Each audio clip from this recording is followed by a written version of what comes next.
Hi, Irene here, and today we're going to talk about social change in the terms of the subject sociology. So I'm going to start off with the definition that the book gives for social change, which is fundamental alterations in the patterns of culture, structure, and social behavior over time. So what that means is that as a society, we are not the same as a whole that we were 10 years ago or 10 years before that.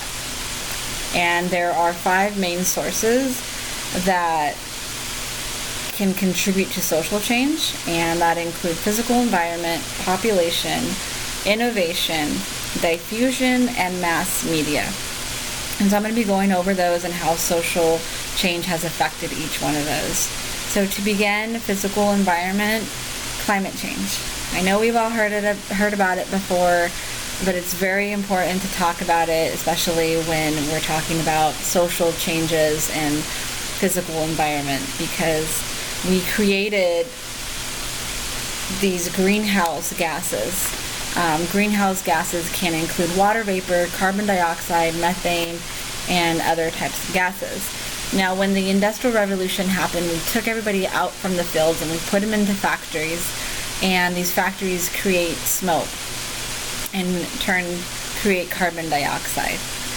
And that's a big one because since the revolution, we have a lot of factories out there that create numerous amounts of things. Also, when we breathe, we create carbon dioxide. So the more people we have, the more carbon dioxide we're expelling out into the atmosphere. And also with these greenhouse gases, they create warming weather around the entire Earth. And if you look on the news today, California is literally on fire. And I can't help but to think that that has to do with climate change. Our next source is population. So with population, people are living longer, and I think that's just because part of the social change and just the idea that people are getting smarter, they're getting more creative and more innovative, and they're creating pills to help people live longer or to treat diseases that in turn are helping people live longer. Also, teenager births are in rise currently, and although it may not be the most popular thing to do, I don't think it's as shameful as it once was. Our third source is innovation, and as I mentioned in my last source, people are getting smarter and thinking outside the box, always trying to be one step ahead of the other person, and so with that comes these innovations that they create. For example, the car. We now have rear view cameras, we have the little lights that are on the side of the side mirrors that are supposed to detect an object or a car that's in the next lane to you. And we have the selfless driving car. Next we have diffusion. And I think that with diffusion and social change, we have been more accepting to the different cultures that are around us. However, I do have to say that I think that it varies between the different states and even maybe within those states and different county lines of what is accepted and what is not. But overall, I think that we have become more accepting to the many cultures that we are around. And that would be due to social change, because we do have so many people migrating here from so many different areas. So therefore, that has created the social change as well.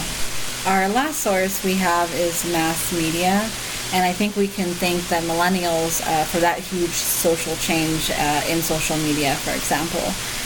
We have Instagram and we have Facebook, and now we have Snapchat.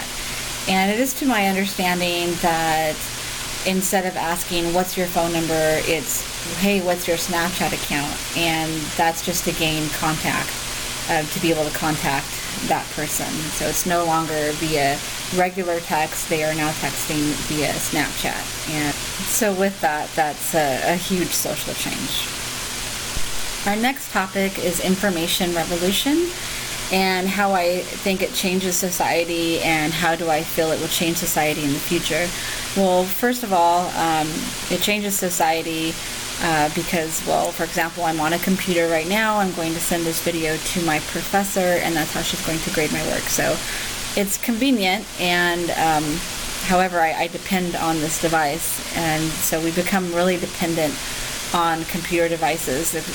Another computer device can be our cell phones.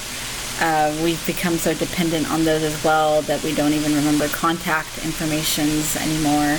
I think I remember my mom's, and that's about it. Also, so with that said, we've become so involved with our cell phones that limits our interactions with others. We don't even have to leave our house anymore. We can order anything online. And how do I think it's going to affect our future? Well, I think it's going to either make us or break us. And what I mean by break us is if, for example, robots taking over our jobs, losing jobs is not good for society. And by making us, I mean if we have an innovator that creates something that maybe will bring us back together as a society, then that would be a great thing. Next, going into modernization, how it has changed many underdeveloped nations. Well, I consider the United States as being a role model country for other countries, and so we're kind of like the big sister or big brother to other countries in the idea of that they inspire to be like us. And so with that, I think they can see how accomplished we are in education, literacy, and just overall financial stability. And so that inspires for them to be the same as well and create the things that we have. The final subject that we have are what types of social movements that have occurred in history, when and why did they occur. An example of a social movement can be the Civil Rights Movement.